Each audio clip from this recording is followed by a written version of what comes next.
Hello বাচ্চারা, আজ আমরা শুনবো টুনি ছানার বিচ্ছেদ নামক গল্পটি। শুরু করা যাক তাহলে। জঙ্গলের একটি গাছে একটি ছোট টুনি পাখি একাই বসবাস করত। কিছুদিন পর সে একটি ডিম পাড়ে। টুনি পাখির স্বামীকে এক শিকারী তীর মেরে ফেলে। তাই জন্য টুনি পাখি বলতে থাকে, এই জঙ্গলে আমার এই ডিমটা একেবারেই সুরক্ষিত নয়। কোনো জন্তু জানোয়ার পাখি বা শিকারী আমার ডিমটাকে নষ্ট করে দিতেই পারে।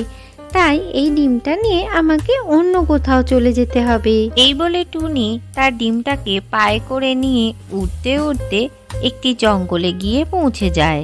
জঙ্গলের একটি গাছে বসে আশেপাশে সে দেখতে শুরু করে কোথাও থাকার উপযুক্ত জায়গা আছে কিনা। তখনই সে সামনে একটি গাছ দেখতে পায়। তার মধ্যে একটি ভাঙাচোরা বাসাও ছিল। তাই সে বলতে থাকে, আজ রাত্রিটা এই বাসাটাতেই থেকে যাই। কালকে এই বাসাটাই সুন্দর করে বানিয়ে এখানেই থাকা যাবে। আজ তো রাত হয়ে গেছে, এই বাসাটাতেই থাকি। বাসাটা ছিল একেবারেই নদীর ধারে। সে ডিমটিকে নিয়ে বাসার কাছে চলে আসে আর বলতে থাকে, ভালোই হয়েছে আমার এই নতুন বাসা, আর সামনে জলও রয়েছে। তাই আমাকে জলের খোঁজ করতে কোথাওই যেতে হবে না। এই কথা বলেই সে ঘুমিয়ে পড়ে। টুনি যখন ঘুমিয়ে পড়ে তখনই তার ডিমটি জলে পড়ে নদীতে ভেসে যায়। পরদিন সকালে যখন তার ঘুম ভাঙে তখন সে দেখে তার বাসার মধ্যে ডিমটি নেই। সে কাঁদতে শুরু করে আর বলে, আমার ডিমটা কোথায় গেল? কে নিয়ে গেল আমার ডিমটা? নদীতে কি পড়ে গেছে আমার ডিমটা? আমি এত দূর থেকে আমার ডিমটাকে নিয়ে আসলাম। আমার ভাগ্যে বোধহয় আমার ডিম হারিয়ে যাওয়াই লেখা আছে। ডিমটা নদীতে গড়াতে গড়াতে একটি কিনারা এসে পৌঁছায়, আর সূর্যের প্রচণ্ড তাপে ডিম ফেটে একটা সুন্দর বাচ্চা বের হয়। এখানে তো কেউই নেই, আমি একেবারেই একা। আমি যখন ডিমের মধ্যে ছিলাম তখন একটি পাখির মিষ্টি আওয়াজ শুনতে পেতাম, কিন্তু সেই পাখি বা কোথায় গেল? আসলে ছোট টুনি পাখিটা জানতো না সেই আওয়াজটা ছিল তার মায়ের। নদী, তুমি আমার ডিমটাকে ফিরিয়ে দাও, তোমার কাছে আর আমি কিছুই চাই না। তখনই সেখানে কালু কাক এসে হাজির হয়। আরে টুনি, তুমি এখানে কি করে এলে? তোমাকে তো এই জঙ্গলে আমি কোনোদিনও দেখিনি।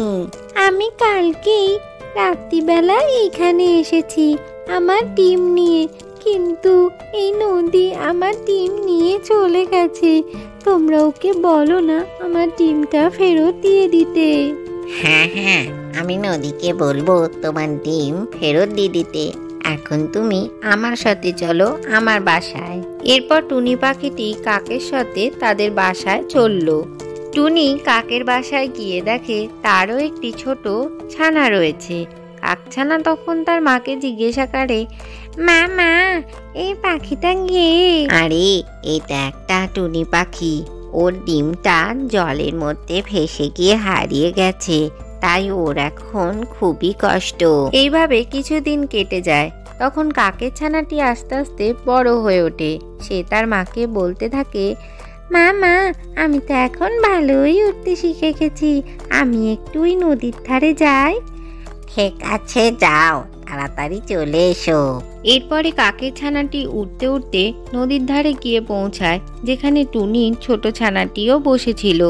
কাক টুনির ছানাকে দেখে খুবই অবাক হয় আর বলে, আরে তোমাকে তো দেখতে আমাদের বাসায় একটি পাখি রয়েছে ঠিক তার মতো।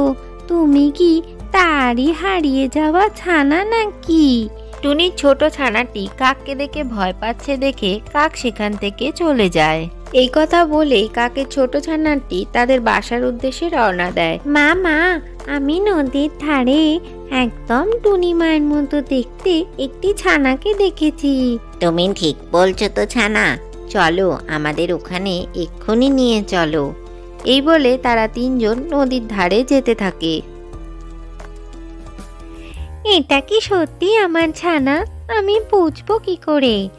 তুমি নদীর কাছে চাও, নদী তোমাকে বলে দেবে এটা তোমার ছানা কিনা। ও নদী, তুমি আমাকে বলে দাও আমার ডিমটা তুমি কোথায় রেখেছো?